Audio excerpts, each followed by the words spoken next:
Então vamos fazer aqui a correção. Na primeira questão é dito assim: qual das seguintes afirmações sobre transferência de calor e propriedades térmicas de materiais está correta? Letra A. A convecção é o principal modo de transferência de calor em sólidos. Então essa questão está errada, porque não é nos sólidos que ocorre a convecção, e sim nos fluidos.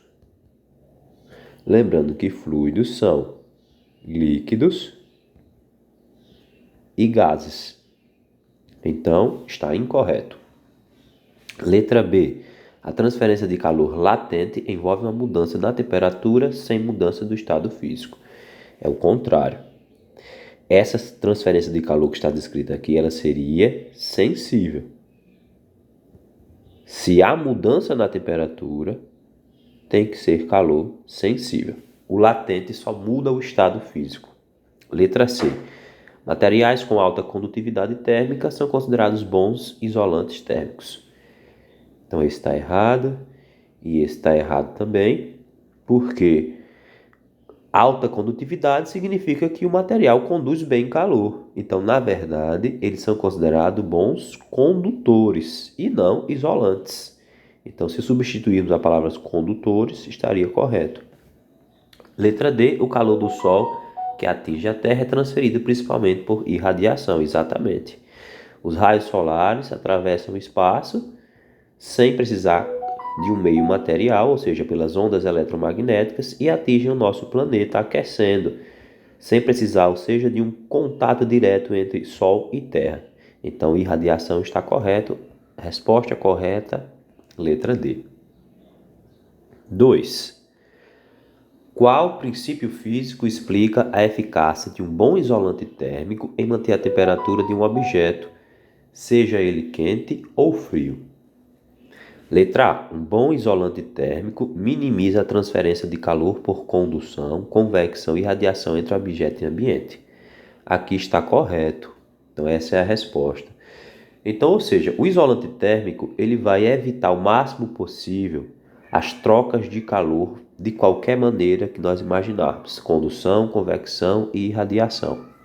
Então, bom isolante é aquele que vai isolar o máximo possível dessas trocas de calor. B. Sua alta condutividade térmica permite que o calor se mova rapidamente para longe ou para dentro do objeto. Se ele vai ser um bom isolante, como diz a questão, então ele não pode ter uma alta condutividade. O isolante precisa ter baixa condutividade. Se ele tiver alta condutividade, significa que ele conduz muito facilmente o calor. Então, se ele conduz, ele não vai isolar. Agora, se ele tiver baixa condutividade, ele vai isolar sim. Letra C. Ele altera o ponto de fusão ou ebulição da substância contida no objeto, estabilizando sua temperatura. Não. Está errado também, porque isolantes eles não vão alterar as propriedades do material nem dos elementos químicos. Isso não é possível, ok? O que ele vai fazer é isolar as perdas de calor, como diz a letra A. E letra D, ele tem a capacidade de gerar calor internamente para aquecer o objeto e absorver. Não. Os isolantes eles não geram calor, como foi dito, eles evitam as trocas de calor, são coisas diferentes.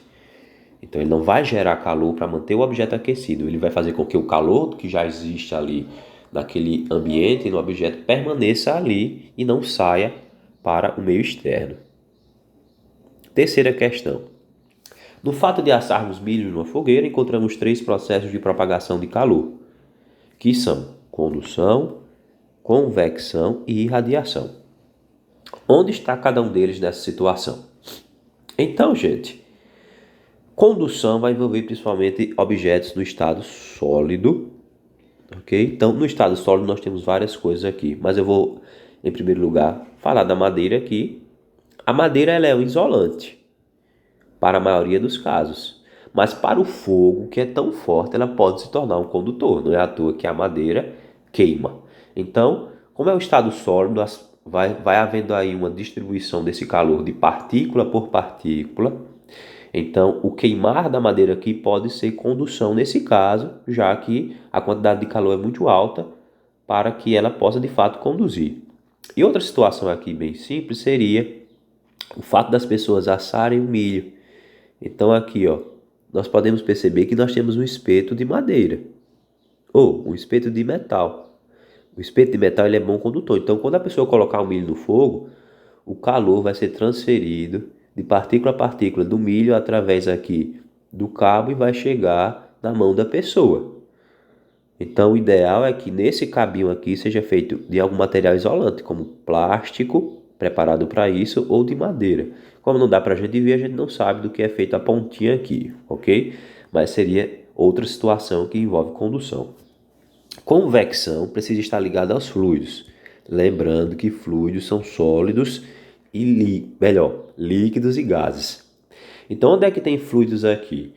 Pensando na situação do ambiente que nós temos aqui verificada, os fluidos vão estar presentes no próprio ar, ok? Então, o próprio ar que ao redor é um fluido.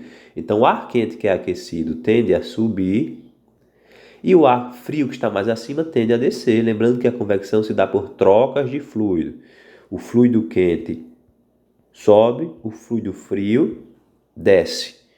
Outra forma de nós verificarmos aqui a convecção é na fumaça formada aqui na fogueira. A fumaça sobe porque ela é quente, dando espaço ao ar que está mais frio descer.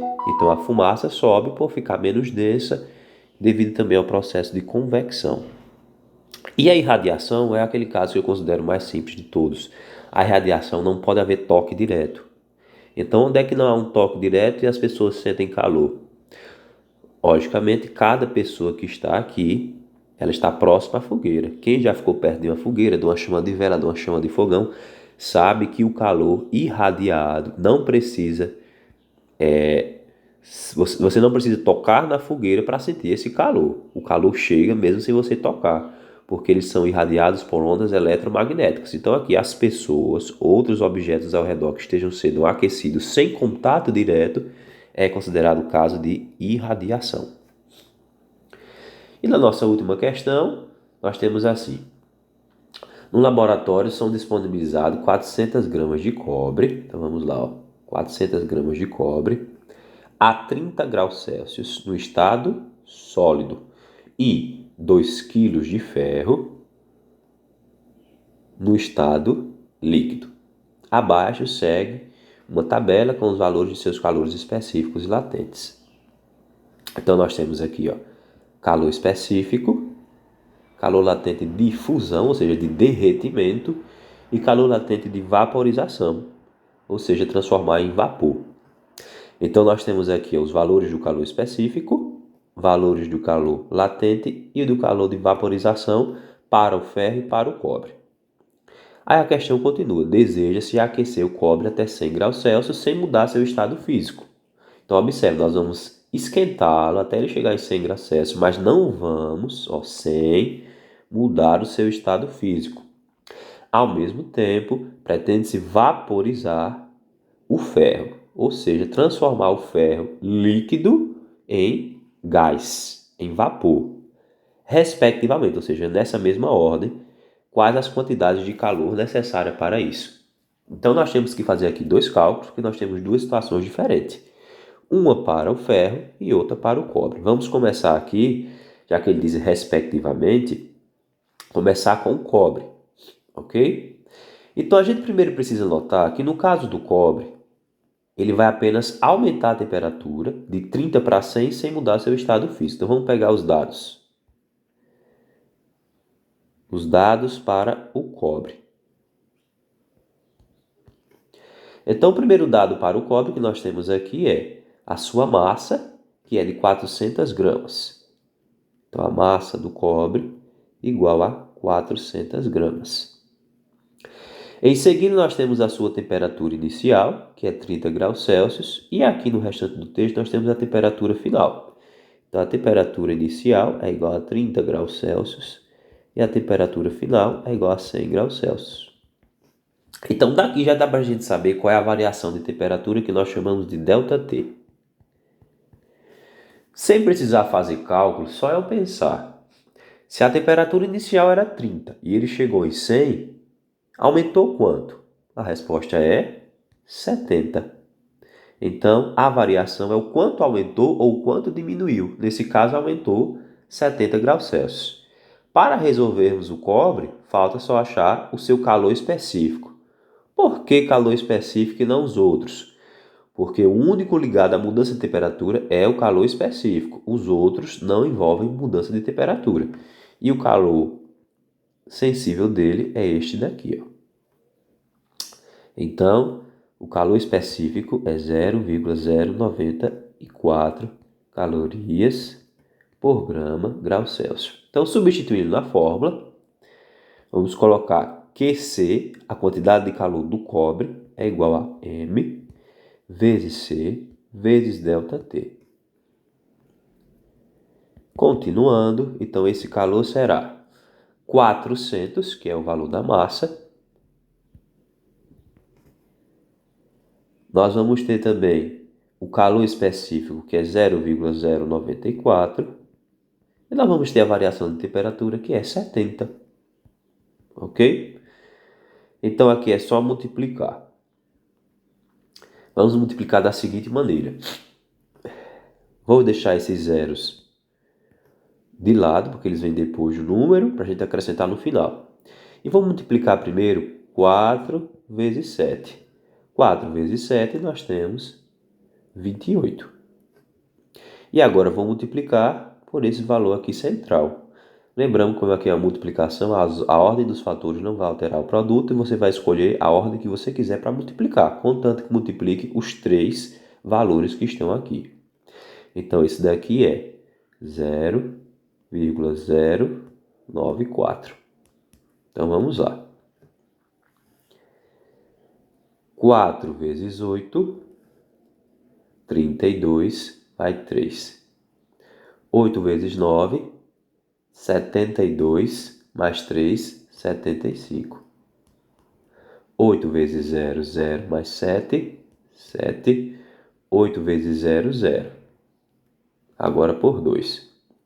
2 vezes 4, 8. 2 vezes 9, 18, vai 1. Então aqui vem 1 para cá. 2 vezes 0, 0, mais 1, 1. 2 vezes 0, 0. Agora aqui é só somar, então fica 2 mais 0, que está aqui subtendido, 2. 8 mais 5, 13, vem 1. 8 mais 1 mais 7, 8. 8 mais 8, 16, vem 1. 1 mais 0, 1, mais 1, 2, e aqui embaixo 0. Como nós temos aqui 3 números depois da vírgula, aqui também terá 3 números depois da vírgula. Ok? Então fica 2,632. Mas, lembrando que nós não fizemos aqui a multiplicação desses dois valores, desses 3 zeros, né? Que correspondem exatamente aqui a esses 3 números que estão aqui. Ou seja, o número ficará 2.632. Pegando esses 3 zeros e fazendo a vírgula andar aqui 3 casas. Então, a resposta final será 2.632 calorias. Agora nós vamos fazer o caso do ferro. O caso do ferro, na minha opinião, é mais simples porque envolve só 2 valores. Primeiro nós precisamos da sua massa, que são 2 quilos, e do seu calor latente de vaporização, já que o texto fala de vaporizar, que no caso é esse daqui, ó. Então, para o ferro, que é igual a 2 quilos, só que 2 quilos nós temos que transformar para gramas. Então, 2 vezes 1.000, nós temos 2.000 gramas, porque o calor latente do ferro, nesse caso, é M vezes L. E esse L, vamos consultar de novo, é 1.508. 1.508. Aqui vocês multiplicam da maneira que achar melhor, mas eu vou fazer assim. 2 vezes 8, 16, vai 1. 2 vezes 0, 0, mais 1, 1.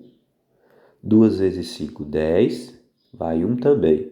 2 vezes 1, 2, mais 1, 3. E esses 3 zeros que eu deixei de lado, eu vou acrescentar aqui. 1, 2, 3. Essa é a resposta. Caso fosse pedido em quilocalorias, só era, nesse caso aqui, eliminar 3 zeros e ficaria 3.016 quilocalorias. Se esse outro caso aqui fosse pedido em quilocalorias, era só dividir por 1.000 e voltaria a esse valor aqui, ficando então 2,6 aproximadamente quilocalorias.